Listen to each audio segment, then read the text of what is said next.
We'll guide you through how to import CSV file in After Effects. Quick disclaimer, you need to follow this step-by-step guide carefully, because skipping a single step will affect your final result. If this guide helpful, don't forget to like and subscribe.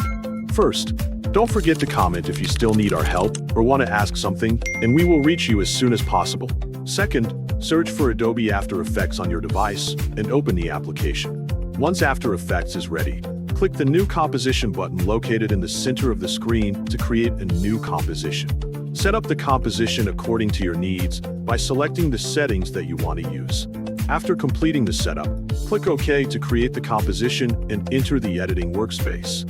Inside the project, locate the project panel and right-click anywhere inside it to open the small menu containing the available options. From the menu, select Import to begin importing your CSV file into the project. A file browser window will appear, allowing you to browse through your folders.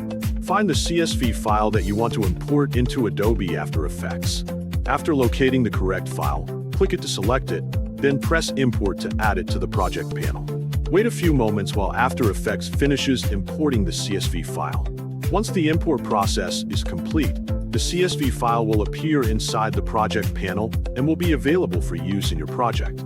After the file has been imported successfully, drag it from the project panel into your timeline.